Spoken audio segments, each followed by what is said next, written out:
Speaker, I have seen also that we need a lot of efficiency when we dezone or when we reallocate the zoning, and especially in terms of ownership.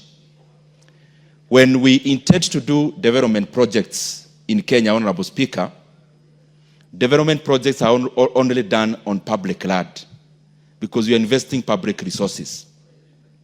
But we have seen the previous owners of this land agonizing all the time when it comes to compensation of that land, Honorable Speaker.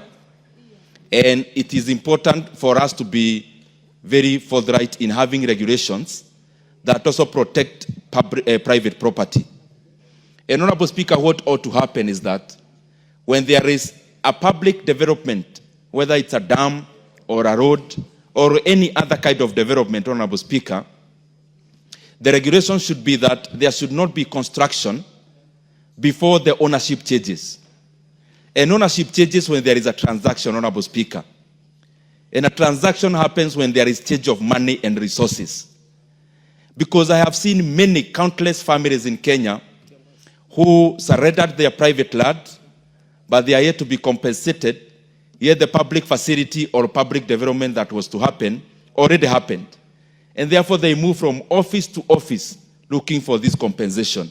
We need to be forthright and clear-minded in also safeguarding the sanctity of private ownership of property, Honorable Speaker, and especially when it comes to government taking up those properties. The other thing, Honorable Speaker, is in terms of use. And use can be in many ways. It can be in terms of industrialization, industrial zones. It could be in terms of development that is residential, commercial. It could also be in terms of agriculture, Honorable Speaker. And in that respect, I believe in terms of the zoning of this land, what we have in mind, Honorable Speaker, is especially agriculture. But Honorable Speaker, it is important for us as this House to constantly also be aware of the level at which agriculture should be involved in our economy.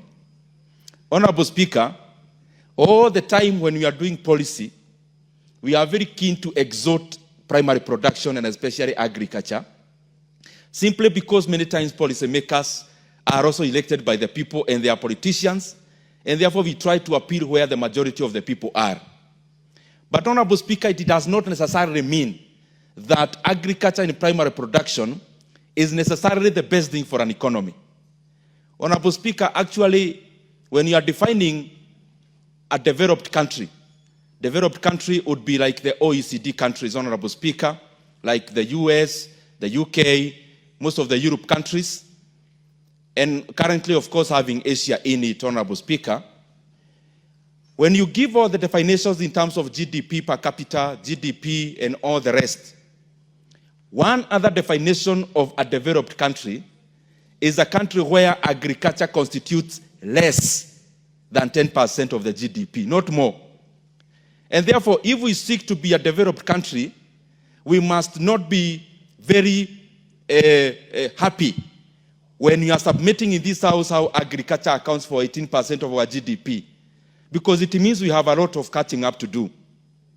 A country like the US, Honorable Speaker, even with the large-scale farming that happens there, agriculture accounts for less than 4% of the US economy. China, which is now growing, Honorable Speaker, agriculture accounts for 7 to 8% of their GDP.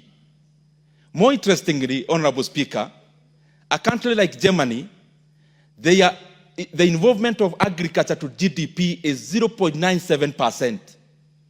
And Honorable Speaker, it is actually below 1% in many of those OECD countries. And therefore, it calls us on one thing also to reflect. Why is that so? Why should agriculture not account for 10% of the GDP in a developed country? It is because many times also we confuse agriculture and farming. Honorable Speaker, agriculture is a chain. It is a chain that starts from farming.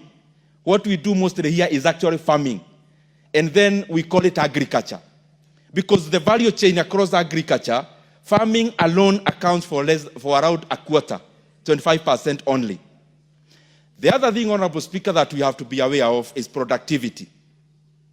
The reason why many countries promote manufacturing and they also promote tertiary production, and especially in regards to technology, is in terms of what we call productivity per worker.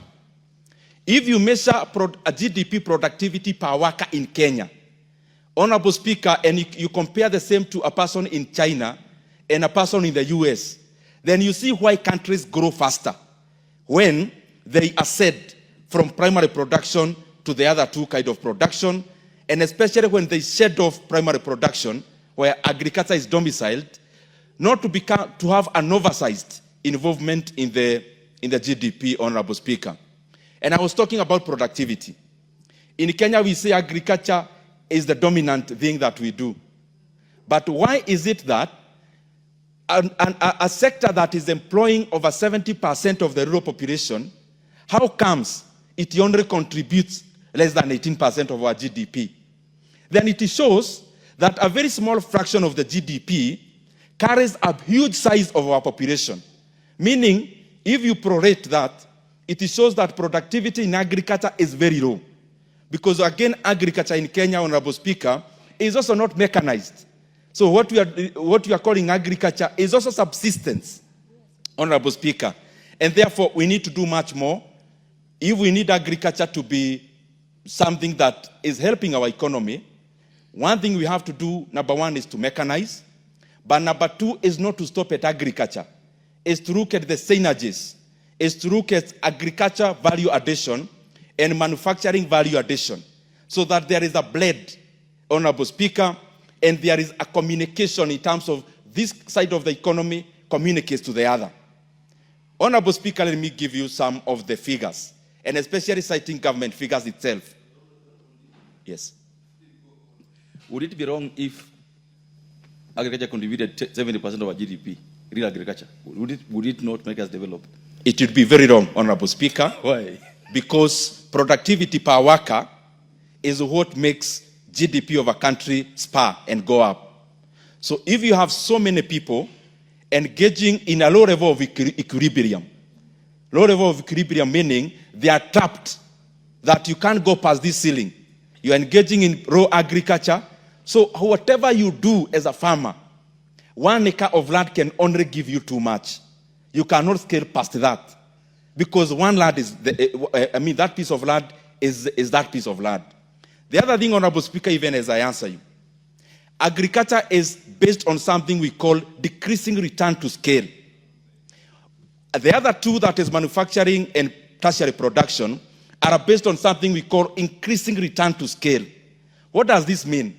When you have a piece of land like the size of Kenya, what we do and we are encouraged to do all the time is to first till the land where land is fertile. And therefore production starts at the peak. When you have a piece of land, you don't go you start with where you have red soil. You cultivate that. After you cultivate that, that is when you go to the other parts of the land. What does that mean? As you start agriculture, you start cultivating in areas that require very little input for optimal output. But, Honorable Speaker, as you progress, then you move to areas that need irrigation. Irrigation is an input. It increases cost, Honorable Speaker. So it is diminishing return to scale. But manufacturing and tertiary production is increasing. And therefore, it's much more possible to scale when it comes to manufacturing. It is much more possible to scale when you're talking about tertiary production, and especially in tech. And that is why our economy, Kenya and Africa, must embrace that we have to keep on diminishing the involvement of agriculture in our GDP and hating the others. Again, Honorable Speaker, the produce from agriculture are based on what we call market. You will add Ndindi 10 seconds, 10 minutes, 1 minute. Thank you very much, Honorable Speaker, for that 1 minute. I was just trying to make a point that, Honorable Speaker, it is important, even as we try to drive and to spur agriculture, it is also important that we grow the other areas. And the point I was making, every produce from agriculture and primary production is trapped in market prices. Because a mango in Kenya, an equivalent mango in Kenya, would cost the same in an equivalent mango in any other market. But when you come to manufacturing and tertiary production, you are able to do what is called differentiation of product. That you can have a car called Mercedes with the same function as a car called Toyota, but one may be priced higher than the other.